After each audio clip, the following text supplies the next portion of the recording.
السلام عليكم، أهلا وسهلا فيكم في المحاضرة الثامنة. تكلمنا في المحاضرات السابقة عن موضوع الفحص للمنشآت، وتعرفنا كثير عن موضوع الأضرار، وحكينا كثير في تقييمها وكيف نعمل حالتها وكيف نتخذ المحاضرة السابقة كيف نتخذ إجراءات تدعيم مؤقتة. لكن بعد انتهاء التقييم والتدعيم المؤقت يظهر سؤال كبير: ايش احنا بدنا نفعل؟ ايش نسوي في المنشآت المتضررة؟ عشان هيك احنا بنتكلم اليوم على بعنوان محاضرة decision making in repair and rehabilitation. يعني احنا كيف نتخذ القرار. القرار مش بسيط، قرار احنا نروح لأي اسلوب من اعمال الريهابيليتيشن.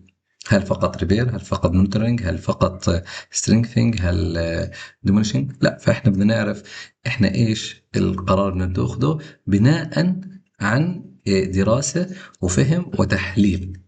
ناخذ القرار المناسب، لانه اي قرار هو عبارة عن تكلفة وعن وقت. تكلفة ووقت.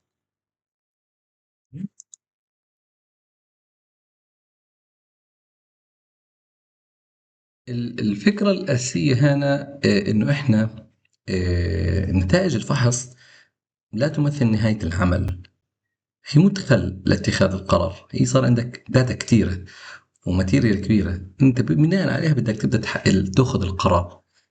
لأنه الفحص يعني لأنه فحص المنشأة فقط ووصف الكراك وديكومنتيشن والامور هذه ما بوصلك. هو كله عشان يوصلك لقرار واضح ومبرر حول التدخل المطلوب. لانك انت اول سؤال حتنساله: ليش بدك تعمل هيك؟ طب ليش يا باشمهندس بدك تعمل ريبير؟ طب ليش بدك تستخدم الماده هذه؟ طب ليش انت هيك؟ بناء انك انت فاهم. يعني مثلا خلينا نقول في عندنا سيتلمنت في عنصر، انت فاهم انه صار في انجراف في التربه، انت فاهم انه صار في سيتلمنت في هذا، واذا وقفت لنا الانجراف انا بدي اعالج فقط المشكله اللي سببتها السيتلمنت في كراك في عنصر. فهمك للضرر وفهمك لاسبابه بخليك انت تبرر لنفسك ليش انت اخذت القرار هذا.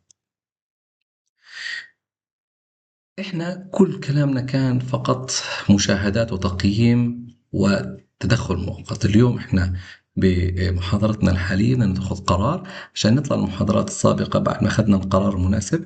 نقول خلاص ريبير، هاي الريبير هاي مواده، سترينثينج هاي التكنيك تبعه، الريهابيتيشن هاي الأسلوب تبعه، الديموليشن هاي الطريقة تاعته. هاي إحنا وين موجودين في الكورس. طيب ماشي. السؤال الرئيسي: إيش إحنا نساوي لهاي المنشأة؟ هن هدول 5 شغلات فقط لا غير. هدول 5 شغلات احنا ممكن احنا نتبناهم: اما نعمل مراقبة مونيتور، او نعمل ريبير، او نعمل سترينثين، او نعمل ريهابيليتيشن، او ديموليش. خلص، فيش مجال الا تاخذ قرار من القرارات. طب وقتاش ناخذ المونيتور؟ وقتاش ناخذ الريبير؟ وقتاش ناخذ السترينثين؟ وقتاش ناخذ الريهابيليتيشن؟ وقتاش ناخذ ديموليش؟ هي هذه اتخاذ، اسمها اتخاذ القرار. اتخاذ القرار. يعني كمثال مثلا مراقبة، خلاص في شقاق بسيط في القصارة أو الخرسانة، بس بنراقبه، بنعمل صيانة، نرجع بنبردخ القصارة، أو نرجع بمشكلة في الإدهان، أو مشكلة في إشي شعري، أو إشي بسيط صار.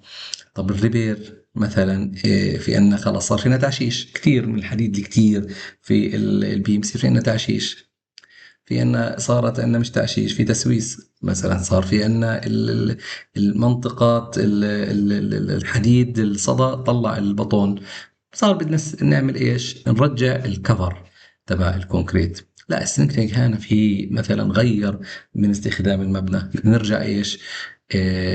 نقوي العمود، نقوي الحزام، قاعدة ضعيفة. الريهابيليتيشن بنتكلم في الحالات الشاملة، يعني مثلا مبنى في جنب البحر، أو مبنى تعرض لزلزال، أو مبنى تعرض لحرب زي الحروب اللي عندنا. لا، بتكلم على منظومة كاملة.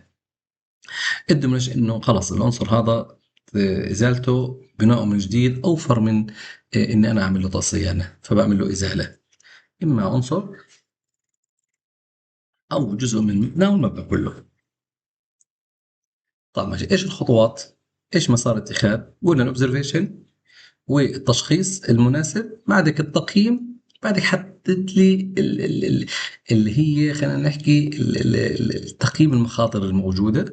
بعدك خذ القرار المناسب. خذ القرار المناسب. طب ماشي، التقييم مثلا، ايش نوع الضرر؟ التقييم بتكلم أهم شيء فيه، حنتكلم فيه شدة الضرر، مدى انتشاره، موقعه، تأثيره على العناصر، تأثيره على المشكلة. الكلمة التشخيص حكينا فيه. نوع الضرر، سبب التشخيص اللي هان، اللي هو نوع الضرر، ما سببه المحتمل، ما السبب ما زال فعال، ضرر إنشائي وغير إنشائي. هذا الكلام اللي احنا كنا دائما نحكيه في المحاضرات السابقة. الأوبزرفيشن، ما انتم عارفين ايش هو الضرر نفسه. هل تشقق، هل صدى، هل رطوبة، هل هبوط، هل تشوه، هل انفصال في العنصر. آخر حاجة عندنا أكيد اللي هنا اللي هو الريسك ايفالويشن. على مين طيب الريسك؟ على المستخدمين والعاملين والعنصر المجاور والاستقرار العام، لا إيش؟ لا المنشأة. الاستقرار العام لا المنشأة. القرار بناء على كل ما سبق، أنت بتقدر المبرر المناسب لاتخاذ قرارك. في عنا 3 شغلات هذول نفهمهم: الاستراكشر نفسه، الدمج، والريسك. هدول ال3 شغلات احنا حكيناهم قبل هيك. كل المحاضرات السابقة كانت تتكلم عن الاستراكشر والدمج والريسك. بشكل سريع نراجعهم مع بعض. ذاكرين structure سيستم حكينا فيه، اللي هو فيه اللود باث، فيه ايش من اليمنت، وفيه الكريتيكال زون والكونكشن. ايش اللود باث؟ كيف الحمل بينتقل قاعد. طب ليش احنا ندرس اللود باث؟ لانه مثلا في عمود هان، او العمود هذا ضعيف، او العمود هذا مقطعه صغير، فانت جاي عليه لود قديش، بناء عليه تاخذ قرارك. زي القاعده، زيه زي اي عنصر تقني. ايش الاليمنت اللي دائما نتكلم عنها؟ معروفين: السلاب، البيم، الكولوم، الوول، فاونديشن. طب كريتيكال زون، قلنا مثلا الشير هنا، في الكراك شير مثلا هنا مش زي هان، فليكشرال كراك مش زي هان. فالمكان له تأثير. الكونكشن بالذات وين المناطق هذه، المناطق هذه إلها خاصية أكبر. نكمل الآن. إحنا كمراجعة، إيش الدمج اللي بنتكلم عنه؟ كل قصتنا حتكون هذا: إما كراك، أو سبيلنج، أو كوروجن، أو ديفليكشن، سيتلمنت، أو اللي هو الرطوبة. هذه المشاكل اللي احنا بنشتغل عليها. طب ايش اسبابها؟ ايش الاسباب؟ مثلا الشرينكج، كوروجن، اوفرلود، سيتلمنت. زي ما حكينا السيتلمنت مثلا اثر على الكراك. طب هو السيتلمنت نفسه ايش اللي سببه؟ طب الاوفرلود سوى الكراك هذا. طب الاوفرلود كيف اجى؟ غير من طبيعه استخدام المنشاه. طب الكروجن سبب انفصال. طب الكروجن كيف اجى؟ طب الشرينكج انه صب في الحراره. طب كيف اجى؟ في كل شيء يا شباب بدنا نجي للخطوه اللي قبلها اللي قبلها اللي قبلها، للسبب عشان نصل للسبب الحقيقي. وقلنا هنا كيف بدنا نحدد مدى الخطوره اللي حكيناها هذوك اخر شيء. مدى الضرر، من مدى الضرر الاكستنت، من مدى اتساعه، موقع الضرر، اسف، موقع الضرر. هل الضرر لسه يعني نشط؟ وايش هل اثر على القدره الكباستي تاعت المنشاه. عشان هيك بنبدا نصنف. والله منتشر كتير، موقعه خطير، لسه شغال، اثر على الكباستي، بكون هاي. لا مش منتشر كتير لكن اثر على الكباستي، بكون هان مثلا. طب هنا رطوبه وفي اريا مش كتير يعني المؤثره، بكون مثلا هان. طب اثر على الكباستي، دائما اللي بياثر على الكباستي بكون عندي هان. اللوكيشن، الضرر الكبير بكون هان، لانه دائما لوكيشن الخطر بكون ايش صعب. لوكيشن والله مش خطر بكونش ايش صعب. هنا بنتكلم على السيفتي ليفل: هل آمن، هل مقيد، ولا ان سيفتي. بناء على ايش؟ على تقييمنا للضرر نفسه. قلت لو كان سيف، فحص مراقبة، فحص دوري. طب لو كان عندك ريستريكتد، استخدام يحتاج إلى دعم، بدك تحديد المناطق التدخل، تقليل الأحمال، يجي يصير نعمل دعم مؤقت. هنا بصير عندنا إخلاء للمكان وإغلاق عبين ما يصير إيش الصيانة أو الريبير. حكينا عن التدعيم المؤقت المرة اللي فاتت، وحكينا عن خطواته.